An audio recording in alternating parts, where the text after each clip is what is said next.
అడవి గుట్టలో ఏం జరిగింది తెలుసుకోవాలంటే కానిస్టేబుల్ కనకం వెబ్ సిరీస్ ఆగస్టు 14 నుండి మీ ఈటీవీ విన్ యాప్లో ఫస్ట్ ఎపిసోడ్ ఫ్రీ.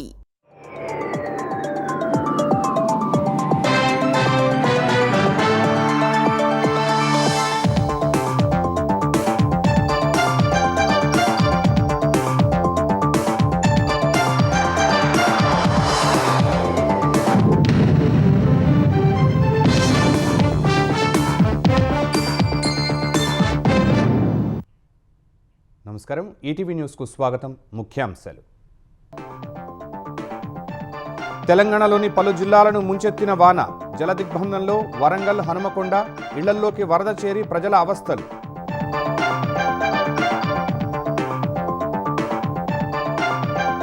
వేరువేరు జిల్లాల్లో పొంగి పొర్లుతున్న వాగులు, వంకలు, అలుగుపారుతున్న చెరువులు, కుంటలు. అనేక గ్రామాలకు నిలిచిన రాకపోకలు.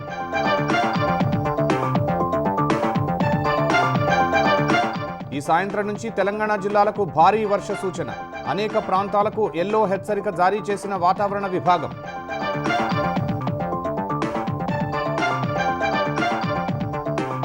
చెదురుమదురు ఘటనల మధ్య పులివెందుల, ఒంటిమిట్ట జెడ్పీటీసీ ఎన్నికల పోలింగ్.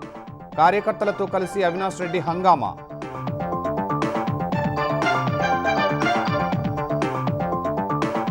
రాజధాని అమరావతి పనుల పురోగతిపై చంద్రబాబు సమీక్ష. రికార్డు సమయంలో పూర్తి చేయాలని అధికారులకు ఆదేశాలు.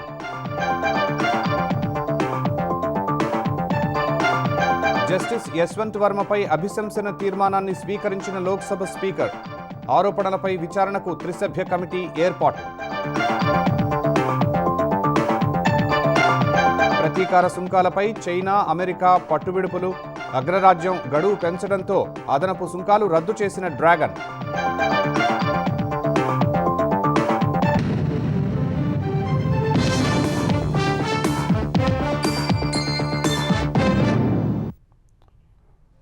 రాత్రి నుంచి ఉదయం వరకు ఎడతెరిపి లేకుండా కురిసిన వర్షానికి వరంగల్, హనుమకొండ, కాజీపేట అతలాకుతలమయ్యాయి.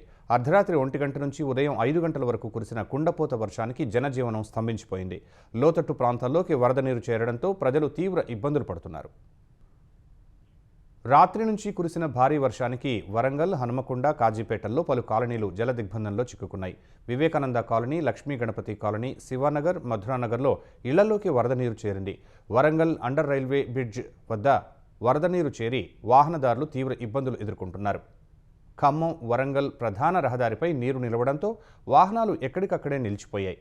వరంగల్ మహానగరపాలక సంస్థ డిజాస్టర్ సిబ్బంది రహదారిపై నిర్మించిన డివైడర్లను జేసీబీలతో తొలగిస్తున్నారు. వరద నీటిలో కొట్టుకుపోతున్న వాహనదారుణ్ణి స్థానికులు కాపాడారు.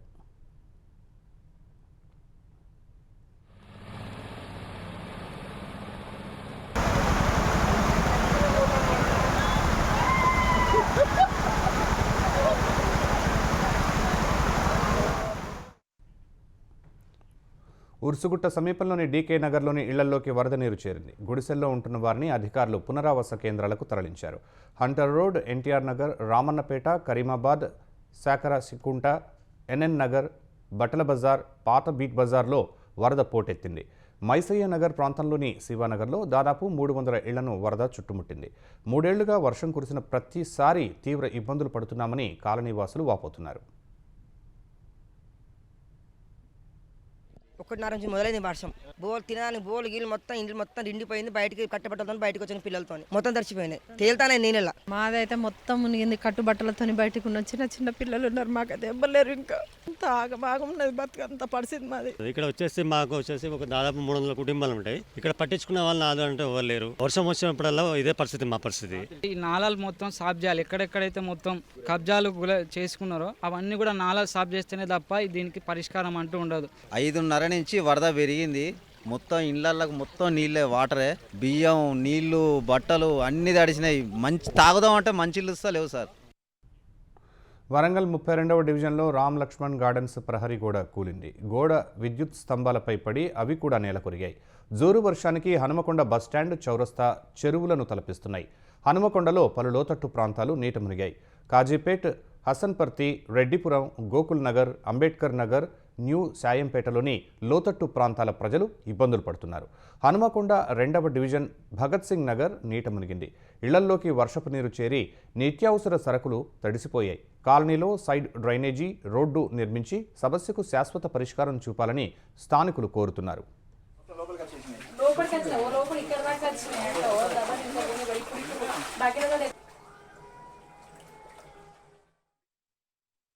వరంగల్లో ముంపు ప్రాంతాల్లో పర్యటించిన కొండా మురళి సమస్యకు శాశ్వత పరిష్కారం చూపుతామని స్థానికులకు హామీ ఇచ్చారు. వరదల దృష్ట్యా వరంగల్ మహానగరపాలక సంస్థ అధికారులు అప్రమత్తమయ్యారు.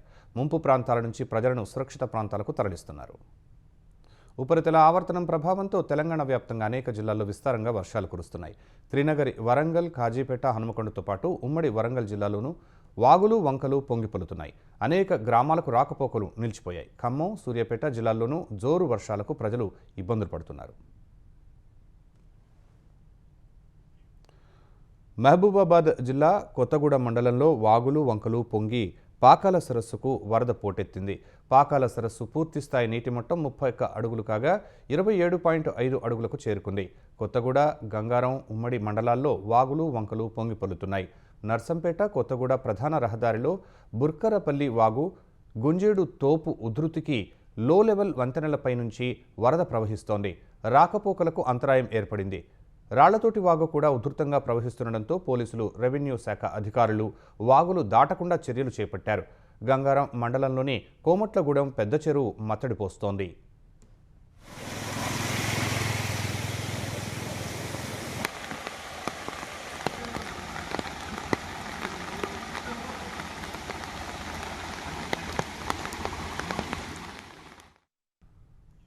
వరంగల్ జిల్లా నర్సంపేట మండలం గురజాలలో పెద్ద చెరువు అలుగుపారుతోంది. గురజాల నుంచి నర్సంపేట, వరంగల్ వెళ్లే రహదారిపై రాకపోకలకు అంతరాయం ఏర్పడింది. నెక్కొండలో వట్టే వాగు ప్రవాహంతో నెక్కొండ నుంచి గూడూరు వెళ్లే ప్రధాన రహదారిపై రవాణాకు అంతరాయం ఏర్పడింది. నర్సంపేటలో రోడ్లు నీట మునిగాయి. వర్ధన్నపేటలో ఆకేరు వాగు పొంగిపొలుతోంది. సంగెం మండలం ఎల్గూరు రంగంపేట పెద్ద చెరువు, పర్వతగిరి మండలం ఏనుగల్లు ఊర చెరువు మత్తడి పోస్తున్నాయి. తిమ్మాపురం, ఎల్గూరు రంగంపేట గ్రామాల మధ్య రాకపోకలు నిలిచాయి. ఎల్గూరు రంగంపేటలో ఒక వ్యక్తికి అనారోగ్య సమస్య తలెత్తగా స్థానికులు మంచంపై రైల్వే ట్రాక్ దాటించి అంబులెన్స్లోకి చేర్చారు.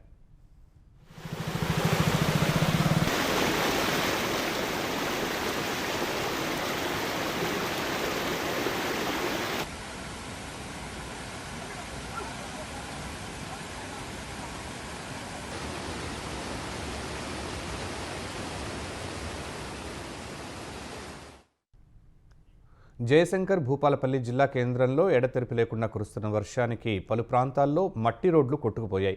సింగరేణి 2, 3 ఓపెన్ కాస్ట్ గనుల్లోకి వరద నీరు చేరి బొగ్గు ఉత్పత్తికి అంతరాయం ఏర్పడింది. భూపాలపల్లి, గణపురం, చిట్యాల, టేకుమట్ల, మొగుళ్లపల్లి, రేగొండ మండలాల్లో ఎడతెరిపి లేకుండా కురిసిన వర్షానికి టేకుమట్ల మండలం బుర్నపల్లి నుంచి కిష్టంపేట, ఎంపేడుకు, గుర్మిల్లపల్లి నుంచి ఓడేడుకు వాగులో వేసిన తాత్కాలిక మట్టి రోడ్డు కొట్టుకుపోయింది.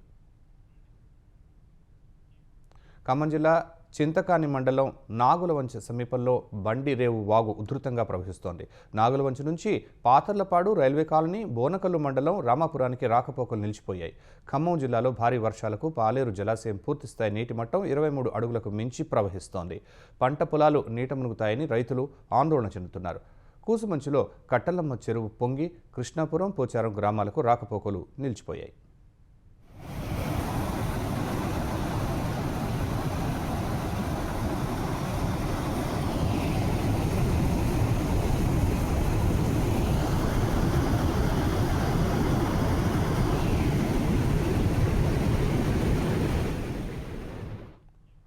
సూర్యాపేట జిల్లా తుంగతుర్తి నియోజకవర్గంలో సంగెం వాగు ఉధృతికి సంగెం, కోడూరు గ్రామాల మధ్య రాకపోకలు నిలిచిపోయాయి. పలు మండలాల్లో చెరువులు, కుంటలు అలుగుపోస్తున్నాయి. నూతనకల్ మండలం వెంకేపల్లి వద్ద వరద నీటిలో ప్రైవేట్ పాఠశాల బస్సు చిక్కుకుంది. నూతనకల్ మండలం తాళ్ల సింగారంలో వరద నీరు వంతెనను ముంచెత్తింది. తిరుమలగిరి మండలం వెలిశాల వద్ద ఎస్ఆర్ఎస్పీ కాలువ కోతకు గురైంది. జాజిరెడ్డిగూడెం మండలం అరువపల్లిలో కస్తూర్బా పాఠశాలలో వరద నీరు చేరి విద్యార్థులు అవస్థలు పడుతున్నారు.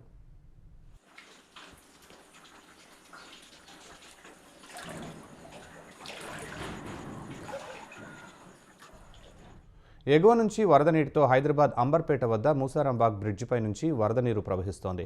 ప్రవాహం పెరగడంతో బ్రిడ్జిపై నుంచి వాహనాల రాకపోకలను ట్రాఫిక్ పోలీసులు నిలిపేశారు. అంబర్పేట నుంచి దిల్సుఖ్ నగర్ వెళ్లే వాహనాలను దారి మళ్లించారు. మలక్పేట నుంచి మూసారాంబాగ్ బ్రిడ్జి మీదుగా అంబర్పేట వెళ్లే వాహనాలను కూడా దారి మళ్లించారు.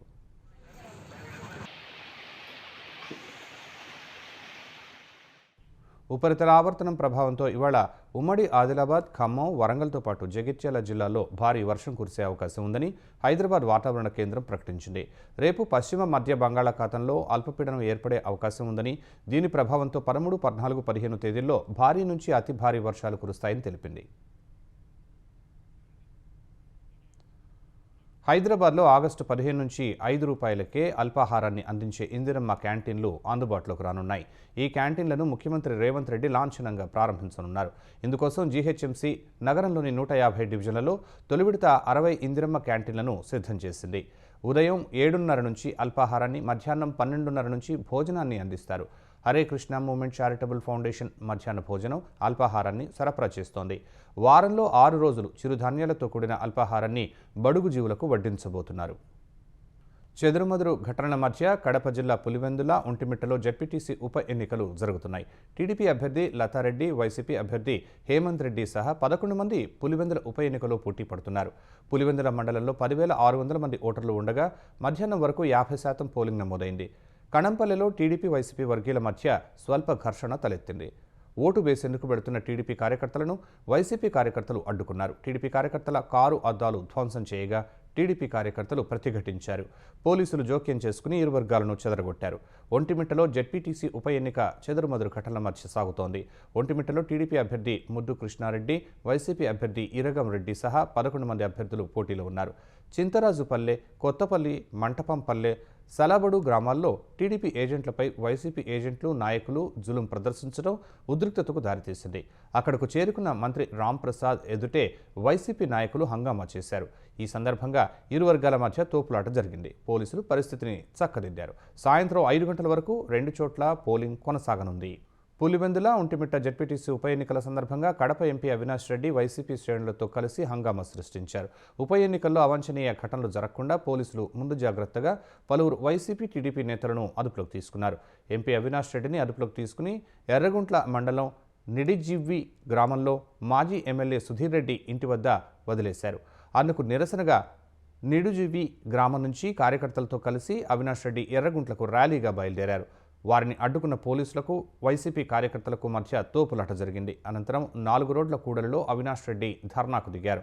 భారీగా ట్రాఫిక్ నిలిచిపోవడంతో ఎంపీని అదుపులోకి తీసుకునేందుకు పోలీసులు యత్నించగా అవినాష్ రెడ్డి వారి నుంచి తప్పించుకుని తన వాహనంలో విడిపోయారు. అవినాష్ రెడ్డి వ్యవహార శైలిపై తీవ్రంగా పరిగణించిన డీఐజీ కోయ ప్రవీణ్, ఎస్పీ అశోక్ కుమార్ పులివెందులు చేరుకుని ఎర్రగుంట నుంచి తప్పించుకురావడంపై నిలదీశారు. చివరకు ఆయన గృహ నిర్బంధానికి అంగీకరించగా పులివెందుల వైసీపీ కార్యాలయంలో గృహ నిర్బంధం చేశారు. అక్కడ డీఎస్పీ బృందాన్ని కాపలా పెట్టి వెళ్లారు. విజయవాడలో రాష్ట్ర ఎన్నికల కమిషనర్ కార్యాలయం ముందు వైసీపీ నేతలు, కార్యకర్తలు ఆందోళన నిర్వహించారు. పులివెందుల, ఒంటిమిట్ట జెడ్పీటీసీ ఎన్నికల పోలింగ్లో అధికార పార్టీ అధికార దుర్వినియోగానికి పాల్పడుతుందని ఆరోపించారు. ఈ మేరకు మాజీ మంత్రులు అంబటి రాంబాబు, వెల్లంపల్లి శ్రీనివాసరావు, ఎమ్మెల్సీలు ఆపిరెడ్డి, అరుణ్ కుమార్ సహా తదితరులు రాష్ట్ర ఎన్నికల కమిషనర్ నీలం సాహ్నిని కలిసి ఫిర్యాదు చేశారు. మరోవైపు జెడ్పీటీసీ ఎన్నికల్లో ఓడిపోతున్నామనే భయం వైసీపీకి పట్టుకుందని మంత్రి డోలా వీరాంజనేయ స్వామి ధ్వజమెత్తారు. వైసీపీ సామ్రాజ్యం పతనం కాబోతున్నందునే రెచ్చగొడుతున్నారని మండిపడ్డారు. వాళ్లు రెచ్చగొట్టినా తాము సంయమనంతో ఉన్నామని మంత్రి వెల్లడించారు. తమ ఎమ్మెల్సీని హౌస్ అరెస్టు చేశారన్న డోలా వీరాంజనేయ స్వామి వైసీపీ కార్యకర్తలు బూత్ క్యాప్చరింగ్ చేస్తున్నారని దుయ్యబట్టారు. ప్రజలు స్వచ్ఛందంగా ప్రజాస్వామ్యయుతంగా ఓట్లు వేస్తున్నారని చెప్పారు. చూడండి, చరిత్రలో అధికారంలో మేము ఉన్నప్పటికీ కూడా మా పార్టీ సంబంధించిన నాయకులు కూడా మేము అరెస్ట్ చేసామంటే ఎంత ట్రాన్స్పరెంట్గా ఈ ప్రభుత్వం పనిచేస్తుంది మీకు అర్థమవ్వాలని తెలియజేసుకుంటూ, ఓటమి జీర్ణం కాలేక వాళ్ళు ఈ ప్రయత్నాలు చేస్తున్నారండి. ఇంతకుముందు మా వాళ్ళు కూడా చెప్తున్నారు, ఇంత ఇదిగా డోర్ టు డోర్ తిరిగి వాళ్ళ ఓట్లు చరిత్ర ఇప్పుడు లేదు. అమానుష రాజకీయాలు చేశారు. ప్రజాస్వామ్యం బతుకుతుంది ఇక్కడ అనేదానికి వాళ్ళు భయపడి ఇలాంటి దాడులు చేస్తున్నారు.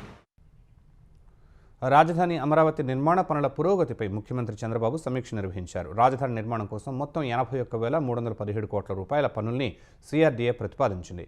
ప్రస్తుతం 50,552 కోట్ల విలువైన పనులకు టెండర్లు పిలిచారు. రాజధానిలో 74 ప్రాజెక్టుల పనులు ప్రారంభమైనట్టు అధికారులు సీఎంకు వివరించారు. హౌసింగ్, ఇతర భవనాల నిర్మాణాలు, ఎల్పీఎస్ మౌలిక సదుపాయాలు, రోడ్లు, డక్ట్లు లాంటి ట్రంక్ ఇన్ఫ్రా పనులు, వరద నియంత్రణ పనులు కూడా చేపట్టినట్లు వెల్లడించారు. రికార్డు సమయంలో రాజధాని నిర్మాణాలు పూర్తి చేయాలని అధికారులను సీఎం ఆదేశించారు.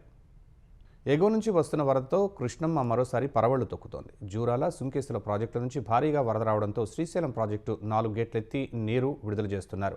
శ్రీశైలానికి 2,02,456 క్యూసెక్కులు నీరు వస్తుంటే 2,09,199 క్యూసెక్కులను విడుదల చేస్తున్నారు. పోతిరెడ్డిపాడు హెడ్ రెగ్యులేటరీ నుంచి 35,000 క్యూసెక్కులు, ఎడమగట్టు విద్యుత్ కేంద్రం నుంచి 35,315 క్యూసెక్కులు, కుడిగట్టు విద్యుత్ కేంద్రం నుంచి 30,808 క్యూసెక్కులు విడుదల చేస్తున్నారు. 4 గేట్ల ద్వారా 1,08,076 క్యూసెక్కులను వదులుతున్నారు. శ్రీశైలం పూర్తిస్థాయి నీటి మట్టం 885 అడుగులు కాగా ప్రస్తుతం 882.70 అడుగులుగా ఉంది. శ్రీశైలం నీటి నిల్వ సామర్థ్యం 215.80 టీఎంసీలు కాగా ప్రస్తుతం 202.96 టీఎంసీలు ఉన్నాయి. శ్రీశైలం నుంచి భారీగా వరద రావడంతో నాగార్జున సాగర్ 18 గేట్ల ద్వారా నీటిని దిగువకు విడుదల చేస్తున్నారు. నాగార్జున సాగర్ జలాశయానికి ఇన్ఫ్లో 186,624 క్యూసెక్లు వస్తుంటే అంతే మొత్తాన్ని దిగువకు వదులుతున్నారు. స్పిల్వే ద్వారా 144,864 క్యూసెక్కుల నీరు విడుదల చేస్తున్నారు. సాగర్ పూర్తిస్థాయి నీటి మట్టం 590 అడుగులు కాగా ప్రస్తుతం 589.50 అడుగులకు చేరుకుంది. సాగర్ జలాశయం పూర్తిస్థాయి నీటి నిల్వ సామర్థ్యం 312.04 టీఎంసీలు కాగా ప్రస్తుత నిల్వ 310.55 టీఎంసీలుగా ఉంది.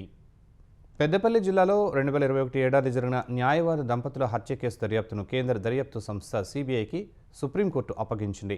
ఈ కేసులో లోతైన దర్యాప్తు అవసరమని న్యాయమూర్తులు జస్టిస్ ఎంఎం సుందరేష్, ఎన్ కోటేశ్వర్ సింగ్లతో కూడిన ధర్మాసనం అభిప్రాయపడింది. తన కుమారుడు గట్టు వామన్ రావు, కోడలు నాగమణి హత్య కేసును సిబిఐకి అప్పగించాలని కోరుతూ గట్టు కిషన్ రావు దాఖలు చేసిన పిటిషన్పై విచారణ జరిపిన సుప్రీంకోర్టు ఈ మేరకు ఆదేశాలు ఇచ్చింది. హైకోర్టులో న్యాయవాదులుగా పనిచేస్తున్న గట్టు వామనరావు, నాగమణి దంపతులు 2021 ఫిబ్రవరి 17న పెద్దపల్లి జిల్లా రామగిరి మండలంలోని కల్వచెర్ల మీదుగా కారులో వెళ్తుండగా హత్యకు గురయ్యారు. మరో కారులో వచ్చిన దుండగులు కత్తులు, మారణాయుధాలతో వారిని నడి రోడ్డుపైనే నరికి చంపారు. ఈ కేసు దర్యాప్తునకు సిబిఐకి అప్పగిస్తే తమకు అభ్యంతరం లేదని సుప్రీంకోర్టుకు తెలంగాణ ప్రభుత్వం తెలిపింది.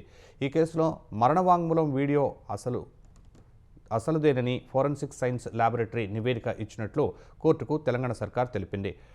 అన్ని అంశాలను పరిశీలించి దర్యాప్తు చేయాలని సిబిఐను సుప్రీంకోర్టు ఆదేశించింది. తెలంగాణ పీసీసీ అధ్యక్షుడు మహేష్ కుమార్ గౌడ్ 2వ విడత జనహిత పాదయాత్ర చేపట్టనున్నారు. ఈ నెల 24న చొప్పదండి నియోజకవర్గంలో సాయంత్రం 5 గంటలకు జనహిత పాదయాత్ర 2వ విడత ప్రారంభిస్తారని పీసీసీ వర్గాలు చెప్పారు. ఈ నెల 25న ఉదయం 7 నుంచి 9 గంటల వరకు శ్రమదానం చేయనున్నట్టు తెలిపారు. అనంతరం 10:30కు కరీంనగర్ జిల్లా కార్యకర్తల సమ్మేళనం ఉంటుందని పీసీసీ వర్గాలు తెలిపాయి. అదే రోజు సాయంత్రం 5ంటికి వర్ధన్నపేట నియోజకవర్గంలో జనహిత పాదయాత్ర ఉంటుందని వెల్లడించాయి. ఈ నెల 26న ఉదయం 7 నుంచి 9 గంటల వరకు శ్రమదానం, 10:30కు వరంగల్ జిల్లా కార్యకర్తల సమ్మేళనం ఉంటుందని తెలిపాయి. అదే రోజు సాయంత్రం 6ంటికి జూబ్లీహిల్స్ నియోజకవర్గ కార్యకర్తల సమావేశం ఉంటుందని పీసీసీ వర్గాలు తెలిపాయి. తెలంగాణలో కలకలం రేపుతున్న ఫోన్ ట్యాపింగ్ వ్యవహారంలో తనను, తన కుటుంబ సభ్యులను ఉద్దేశించి కేంద్ర మంత్రి బండి సంజయ్ చేసిన వ్యాఖ్యలపై బీఆర్ఎస్ కార్యనిర్వాహక అధ్యక్షుడు కేటీఆర్ లీగల్ నోటీసులు పంపారు.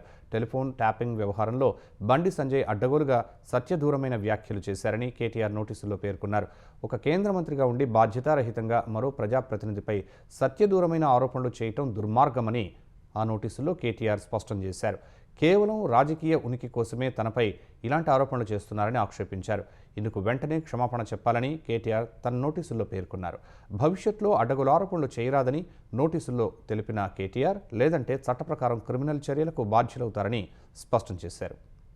జూబ్లీహిల్స్ పెద్దమ్మ గుడి వద్ద కూల్చివేసిన ప్రాంతాన్ని పరిశీలించేందుకు వెడతారనే కారణంపై బీజేపీ తెలంగాణ అధ్యక్షుడు రామచంద్రరావును ఈ ఉదయం ఓయూ పోలీసులు గృహ నిర్బంధం చేశారు. జూబ్లీహిల్స్ పెద్దమ్మ గుడికి వెళ్తున్నారనే కారణంపై ఆయనను ఇంటి నుంచి బయటకు వెళ్లకుండా అడ్డుకున్నారు. ఆయన ఇంటి వద్ద పెద్ద సంఖ్యలో పోలీసులను మోహరించారు. ఈ చర్యపై కేంద్ర హోంశాఖ సహాయ మంత్రి బండి సంజయ్ తీవ్ర ఆగ్రహం వ్యక్తం చేశారు. బంజారాహిల్స్ పెద్దమ్మ గుడి వద్ద హిందూ సంఘాలు నిర్వహించే కుంకుమార్చన కార్యక్రమానికి వెళ్లే ప్రోగ్రాం లేనప్పటికీ రామచంద్రరావును అడ్డుకోవడం ఏంటని సంజయ్ మండిపడ్డారు. అయినా పెద్దమ్మ గుడికి హిందువులు పోతే తప్పేంటని ప్రశ్నించారు. తెలంగాణలో అరాచక పాలన సాగుతోంది అనటానికి ఇంతకంటే నిదర్శనం ఏం కావాలని నిలదీశారు. పెద్దమ్మ గుడిని కూల్చిన గూండాలను అరెస్టు చేయకుండా శాంతియుతంగా పూజలు నిర్వహించే హిందూ సంఘాల నాయకులను, కార్యకర్తలను అరెస్టు చేయటం దుర్మార్గమని సంజయ్ మండిపడ్డారు. పోలవరం డయాఫ్రమ్ వాల్ మొత్తం పొడవు 1396 మీటర్లకు గాను నేటికి 500 మీటర్ల నిర్మాణం పూర్తయిందని ఆంధ్రప్రదేశ్ జలవనరుల శాఖ మంత్రి నిమ్మల రామానాయుడు తెలిపారు. 3 ట్రెంచ్ కట్టర్లు, 3 గ్రాబర్లతో శరవేగంగా డయాఫ్రమ్ వాల్ నిర్మాణం పనులు జరుగుతున్నాయని వెల్లడించారు. 2025 డిసెంబర్ నాటికి పూర్తి చేసేలా వరదల సమయంలో సైతం డీవాటరింగ్ చేస్తూ శరవేగంగా పనులు జరుగుతున్నాయని ఆయన చెప్పారు. ముఖ్యమంత్రి చంద్రబాబు విడుదల చేసిన షెడ్యూల్కు అనుగుణంగా పనులు జరుగుతున్నాయని వివరించారు. వరదల సమయంలోనూ పనులకు ఆటంకం కాకుండా ఎగువ కాఫర్ డ్యాంను బలోపేతం చేసేలా బట్రస్ డ్యామ్ నిర్మాణం చేశామన్నారు. బట్రస్ డ్యామ్ నిర్మాణ పనులు ఇప్పటికే 90% పైగా పూర్తయినట్లు వివరించారు. 2027 డిసెంబర్ నాటికి పోలవరం ప్రాజెక్టును అందుబాటులోకి తెచ్చేలా పనులు జరుగుతున్నాయని మంత్రి నిమ్మల వివరించారు. యువతే మన భవిష్యత్ నిర్మాతలని ఆంధ్రప్రదేశ్ విద్యా ఐటీ శాఖల మంత్రి నారా లోకేష్ వ్యాఖ్యానించారు. అంతర్జాతీయ యువజన దినోత్సవం రోజున ఆంధ్ర యువ సంకల్ప్ 2025లో చేరాలని మంత్రి పిలుపునిచ్చారు. ఇది ఆంధ్రప్రదేశ్ యువజన వ్యవహారాల మంత్రి మండిపల్లి రాంప్రసాద్ రెడ్డి స్ఫూర్తిదాయకమైన చొరవ అని చెప్పారు. వికసిత్ భారత్ 2047 దిశగా యువత బలాన్ని సాధికారపరచడం అనే దార్శనికతతో డిజిటల్ మారథాన్ నిర్వహిస్తున్నామని తెలిపారు. AI, డిజిటల్ ఇన్నోవేషన్, ఫిట్నెస్, జీవనశైలి, పోషకాహారం, క్రీడలు, సామాజిక బాధ్యత, కుటుంబ సంబంధాలు, యువజన బాధ్యతలు ఇందులో అంశాలని తెలిపారు. అణ్వాయుధ దేశమైన పాకిస్తాన్ అవసరమైతే అణుయుద్ధానికి దిగుతుందని భారత్ను ఉద్దేశించి హెచ్చరించిన పాక్ ఆర్మీ చీఫ్ అసీం మునీర్పై పెంటగాన్ మాజీ అధికారి మైఖేల్ రూబిన్స్ మండిపడ్డారు.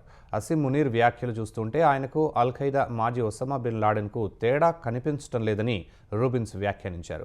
పాకిస్తాన్ మనుగడకు ప్రమాదం ఏర్పడితే సగం ప్రపంచాన్ని అణ్వాయుధాలతో నాశనం చేస్తామంటూ అమెరికా పర్యటనలోనే మునీర్ వ్యాఖ్యానించడం ఏమాత్రం ఆమోదయోగ్యం కాదని రూబిన్స్ మండిపడ్డారు. మునీర్ మాటలను అధ్యక్షుడు డొనాల్డ్ ట్రంప్ కేబినెట్ వెంటనే ఖండించి ఆయనను దేశం నుంచి బహిష్కరించి ఉండాల్సిందని అభిప్రాయపడ్డారు. పాక్పై దౌత్యపరమైన చర్యలు తీసుకోవాలని డిమాండ్ చేశారు. ఇలాంటి హెచ్చరికలు చేయడం ద్వారా పాక్ చట్టబద్ధమైన దేశంగా ఉండే హక్కు కోల్పోయిందని రూబిన్స్ అన్నారు. భారత్పై 50% సుంకాలను విధించి చైనాపై ప్రతీకార సుంకాలు విధించేందుకు గడువును అమెరికా మరో 90 రోజులు పెంచిన వేళ డ్రాగన్ కీలక నిర్ణయం తీసుకుంది. అమెరికాపై విధించిన 24% అదనపు సుంకాలను ఎత్తివేస్తున్నట్టు చైనా ప్రకటించింది. ఈ మేరకు చైనా అధికార పత్రిక గ్లోబల్ టైమ్స్ వెల్లడించింది. అమెరికా వస్తువులపై 24% అదనపు సుంకాలు ఇవాల్టి నుంచి అమలు కావాల్సిండగా చైనా వాటిని ఎత్తివేస్తున్నట్టు తెలిపింది. ఆయా వస్తువులపై 10% సుంకాలు యథాతథంగా కొనసాగుతాయని చైనా పేర్కొంది. అమెరికా చైనా మధ్య వాణిజ్య చర్చల్లో ఏకాభిప్రాయం కుదిరినందున కస్టమ్స్ టారిఫ్ కమిషన్ ఈ నిర్ణయం తీసుకున్నట్లు గ్లోబల్ టైమ్స్ పేర్కొంది. చైనాపై ప్రతీకార సుంకాల అమలును ట్రంప్ సర్కార్ మరో 90 రోజులు వాయిదా వేస్తూ నిర్ణయం తీసుకోగా చైనా కూడా అందుకు అనుకూలంగా స్పందించింది. ఇంట్లో భారీ మొత్తంలో లెక్కలో లేని సొమ్ము బయటపడిన కేసులో అలహాబాద్ హైకోర్టు న్యాయమూర్తి జస్టిస్ యశ్వంత్ వర్మపై ప్రవేశపెట్టిన అభిశంసన తీర్మానాన్ని లోక్సభ స్పీకర్ ఓం బిర్లా స్వీకరించారు. ఈ తీర్మానంపై 146 మంది ఎంపీలు సంతకం చేశారు. జస్టిస్ యశ్వంత్ వర్మపై వచ్చిన ఆరోపణలపై విచారణకు స్పీకర్ ఓం బిర్లా త్రిసభ్య కమిటీ ఏర్పాటు చేశారు. ఈ కమిటీలో supreme court judge justice Arvind Kumar, Madras high court ప్రధాన న్యాయమూర్తి జస్టిస్ మణీంద్ర మోహన్ శ్రీవాస్తవ, న్యాయవాది బివి ఆచార్య సభ్యులుగా ఉన్నారు. జస్టిస్ యశ్వంత్ వర్మపై వచ్చిన ఆరోపణలపై త్రిసభ్య కమిటీ విచారణ చేయనుంది. ఈ ఏడాది మార్చి 14న ఢిల్లీలోని జస్టిస్ యశ్వంత్ వర్మ అధికారిక నివాసంలో అగ్ని ప్రమాదం చోటు చేసుకోగా ఈ ఘటనలో భారీ మొత్తంలో కాలిన నోట్ల కట్టలు బయటపడటం కలకలం రేపింది. ఈ ఘటన తర్వాత మార్చి 28న సుప్రీంకోర్టు కొలీజియం జస్టిస్ యశ్వంత్ వర్మను అలహాబాద్ హైకోర్టుకు బదిలీ చేసింది. అక్కడ ఆయనకు ఎలాంటి న్యాయపరమైన బాధ్యతలు అప్పగించరాదని సూచించింది. నోట్ల కట్టల ఘటనపై సుప్రీంకోర్టు 3 న్యాయమూర్తులతో విచారణ కమిటీ వేసింది. ఈ కమిటీ న్యాయమూర్తి ఇంట్లో డబ్బు బయటపడిన మాట వాస్తవమేనని నిర్ధారించింది. ముఖ్యాంశాలు మరోసారి. తెలంగాణలోని పలు జిల్లాలను ముంచెత్తిన వాన, జల దిగ్బంధంలో వరంగల్, హనుమకొండ, ఇళ్లలోకి వరద చేరి ప్రజల అవస్థలు.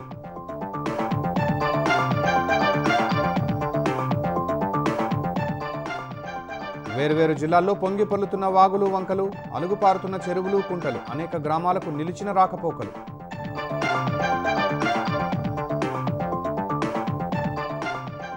ఈ సాయంత్రం నుంచి తెలంగాణ జిల్లాలకు భారీ వర్ష సూచన, అనేక ప్రాంతాలకు ఎల్లో హెచ్చరిక జారీ చేసిన వాతావరణ విభాగం.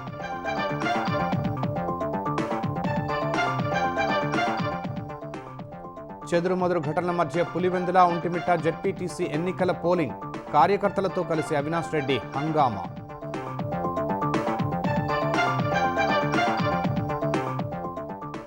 రాజధాని అమరావతి పనుల పురోగతిపై చంద్రబాబు సమీక్ష, రికార్డు సమయంలో పూర్తి చేయాలని అధికారులకు ఆదేశాలు.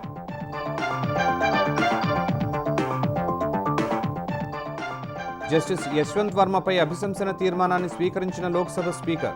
ఆరోపణలపై విచారణకు త్రిసభ్య కమిటీ ఏర్పాటు.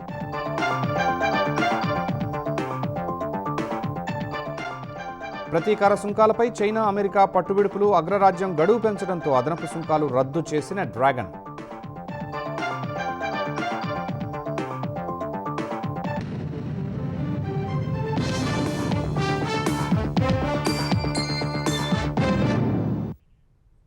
ఈటీవీ న్యూస్ సమాప్తం. నమస్కారం.